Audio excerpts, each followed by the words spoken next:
సాతానేమి ఊరుకోడానండి.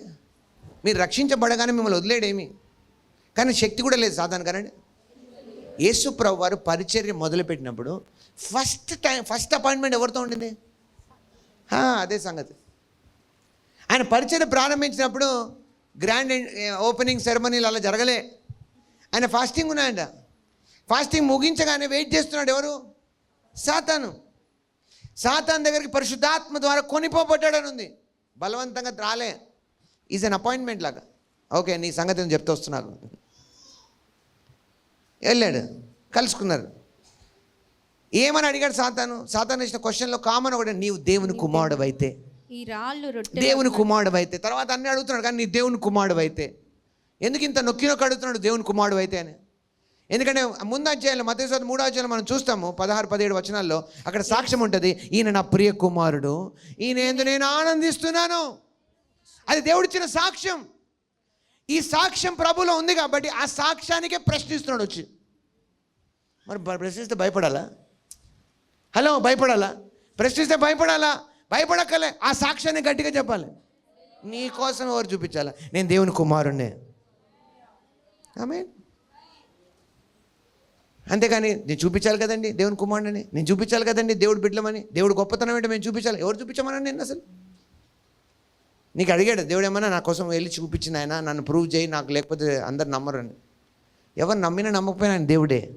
కానీ చూపించడం చేయకలే, నీవు నమ్మావు కాబట్టి నీ ద్వారా జరుగుతాయన్నది. నమ్మిన వారి వల్ల నీ సూచక్రియలు కనబడతాయి. ఎంతమంది నాతో ఉన్నారు ఈరోజు? తేడా ఉంది. డెస్పరేట్ అవ్వద్దు. ఇప్పుడు నేను కాపాడాలి దేవుడు అని, నువ్వు కాపాడడం ఎందుకు? హలో, ఇదిగో ఈయన నా ప్రియ కుమారుడు, ఈయన యందు నేను ఆనందించి, ఐఎమ్ వెల్ ప్లీజ్డ్. ఇంగ్లీష్లో ఉంటే well pleased. When God is pleased then who can put me మీద ఆక్షేపణలు ఎవరు వేస్తారు? You know the devil is like that. అపవాది అబద్ధికుడు. ఏమో అందరికి జరుగుతుంది, నీకు జరగలేదంటే నువ్వు సరిగా క్షమించబడలేదేమో, దేవుడిని సరిగా క్షమించలేమో, నువ్వు ఇంకేమో చేస్తున్నావేమో, నువ్వు తప్పేమో, నువ్వు తగవేమో. అరే నాన్ సెన్స్. బైబిల్ ఏమో తెలుసా? వాక్యం వైపు చూడు. ఎప్పుడైతే గాలి వైపు చూసాడో మునుగడు సాగాడండి. అందుకే వాక్యంలో ఏం చూసాం? మరి మీ సాక్ష్యం మీరు చూసుకున్నారా? వాక్యంలో 1వ యోహాను పత్రిక 5వ అధ్యాయం 11వ వచనం. అది తీయకుండా చెప్పే వచనం అసలు మనతో ఉంటే, నాతో ఉంటే. మీరు చాలా కాలం నాతో ఉంటే తీయకుండా చెప్పేది. ఆ సాక్ష్యం ఏమనగా దేవుడు మనకు నిత్య జీవం. ఎంతమంది ఇప్పుడు చెప్పలేదు వెంటనే? మీరు ఇన్నాళ్ళు మెసేజ్ వినలేదని నాకు అర్థమైంది. అయ్యగారు ఇట్లా అనొద్దు అయ్యగారు, మేము వింటున్నాం అయ్యగారు. నా కోసం ఎందుకు వింటారు? మీకోసం వినండి. మీకోసం వింటే మీ నోట్లోంచి వచ్చేది అది ఏంటో తెలుసా? అసలు నేను చెప్పకముందే యేసు ప్రభువు వారి సాక్ష్యం గురించి చెప్తున్నప్పుడు నాకు కూడా ఒక సాక్ష్యం ఉంది. ఏంటో సాక్ష్యం అంటే, ఆ సాక్ష్యమే దేవుడు నాకు నిత్య జీవం అనుగ్రహించాడు. ఎలాంటిది? ఈ జీవము ఆయన కుమారుని యందు ఉన్నది. యేసు క్రీస్తులో ఉన్న జీవం ఇప్పుడు నాలో ఉంది. అంటే ఇప్పుడు నాకు ఆ సాక్ష్యం కూడా ఉంది. ఏంటో తెలుసా? నేను దేవుని ప్రియ కుమారుణ్ణి. ఆమేన్. సో యేసు ప్రభువు వారు ప్రూవ్ చేశాడా అపవాదికి? నో. అపవాది వాడింది ఏంటి? వాక్యాన్ని అనండి. అయితే చూపించు, అయితే కింద పడిపో, రాళ్ళు తగలకుండా నేను కాపాడతారు.